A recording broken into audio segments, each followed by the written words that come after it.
High everyone, আসসালামু আলাইকুম। Welcome to Shafa's kitchen. আশা করছি সবাই ভালো আছেন। আজকে আমি আপনাদের তৈরি করে দেখাবো মাখা বেলার ঝামেলা ছাড়াই এগ রোল রেসিপি। তাহলে চলেন খুব সহজে দেখিয়ে নেই যে কিভাবে তৈরি করে নিলাম। একটা বলে নিলাম 1 কাপ আটা, সামান্য পরিমাণে হলুদ গুঁড়ো, লবণ টেস্ট অনুযায়ী দিয়ে শুকনো উপকরণগুলো ভালো করে মিক্স করে নিব। তারপরে অল্প অল্প পানি অ্যাড করে কিন্তু একটা থকথকে ব্যাটার তৈরি করব।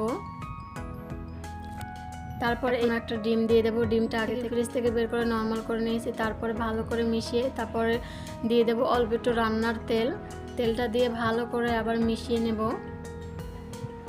দেখতে পাচ্ছেন হ্যান্ড উইক্স দিয়ে কাজটা করতে হবে। সুন্দর মতো ব্লেন্ড করে নেওয়া হয়ে গেছে। দেখতে পাচ্ছেন ঘনত্বটা এভাবে হবে। পারফেক্ট একটা ব্যাটার তৈরি করে নেওয়া হয়ে গেছে।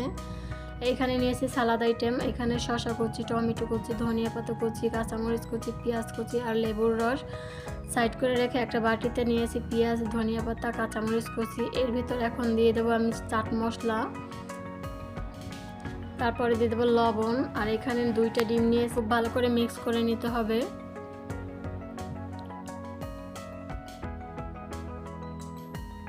ডিমের মিশ্রণটা কিন্তু তৈরি হয়ে গেছে। সাইড করে রেখে আগে থেকে একটা প্যান বসিয়ে দিয়েছি চুলায়। প্যানটা গরম হয়ে গেছে। এখানে আমি মিশ্রণটাকে আবার একটু নাড়াচাড়া করে মিশিয়ে নেব। তারপরে এখানে আমি এখন এটা দিয়ে খুব সুন্দর রুটির আকারে শেপ করে নেব, রুটির আকারে গোল করে নেব। দেখতে পাচ্ছেন খুব সহজে কিন্তু তৈরি হয়ে গেছে। এক পাশ সেকে আমি নামিয়ে নেব। এভাবে করে আরও কিছু রুটি আমি এরকম সেকে নেব, তাহলে ভেজে নিতে খুব সহজ সুবিধা হয়। তারপরে শেষের পর্যায়ে আমি আবার তেল দিয়ে কড়াইয়ের ভিতর দিয়ে দিলাম তেল। তারপরে ওই রুটিটাকে দিয়ে ভালো করে এখন পরোটার মতো ভেজে নিব। উল্টে পাল্টে খুব সুন্দর করে কিন্তু পরোটার মতো ভেজে নেওয়া হয়ে গেছে। সামান্য পরিমাণে তেল দিয়ে এখন দিয়ে দেবো ডিমের মিশ্রণটা দিয়ে এখন ভেজে রাখা পরোটা, আগের থেকে যে ভেজে রেখেছি সেই পরোটা দিয়ে এখন আমি চাপ দিয়ে কিন্তু ডিমের সাথে সেট করে দিলাম। দেখলেই বুঝতে পারবেন খুব সহজে কিন্তু করে নেওয়া যায়। দেখতে পাচ্ছেন ডিম আর রুটিটা কিন্তু একসাথে হয়ে গেছে। এই যে দেখেন একটা এগরোল আমাদের তৈরি হয়ে গেছে। বাকি এগরোলগুলো এরকম তৈরি করে নিব। দেখতে পাচ্ছেন সবগুলো এগরোল কিন্তু তৈরি করে নেওয়া হয়ে গেছে। এখন আমরা রোলটা সাজিয়ে নেব। দিয়ে দেবো টমেটো কেচাপ। রুটিটার উপর দিয়ে ভালো করে কিন্তু মাখিয়ে নিতে হবে কেচাপটা। তারপরে এখন সালাদ আইটেমগুলো দিয়ে দেবো।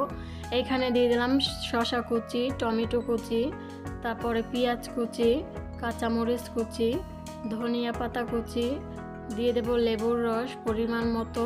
অবশ্যই এটা দেওয়ার চেষ্টা করবেন, তাহলে কিন্তু টেস্টটা দ্বিগুণ বাড়ে। তারপর দেবো সামান্য পরিমাণে বিট লবণ আর চাট মশলা দিয়ে এখন ভালো করে রোল করে নেব। দেখেন তৈরি হয়ে গেলে ঝটপট। এভাবে করে বাকিগুলো আমি তৈরি করে নেব। তারপরে বাকিটার উপর আবার একটু টমেটো কেচাপ দিয়ে দিলাম। এভাবে তৈরিগুলো কিন্তু বেশ টেস্টি হয়। এভাবে করে সবগুলো আমি তৈরি করে নেওয়া হয়ে গেছে। দেখতে পাচ্ছেন খুব ঝটপট আর খুব সহজে কিন্তু এই রোল রেসিপিটা তৈরি করে নেওয়া যায়। বাচ্চাদের কিন্তু খুবই পছন্দ হবে। বাচ্চা কিংবা বড় সবাইই পছন্দ করবে। আপনারা অবশ্যই একবার ট্রাই করে দেখবেন এবং কমেন্টে জানাবেন যে আপনাদের কাছে রেসিপিটা কেমন লেগেছে। যদি ভালো লাগে তাহলে অবশ্যই চ্যানেলটা সাবস্ক্রাইব করার অনুরোধ রইল।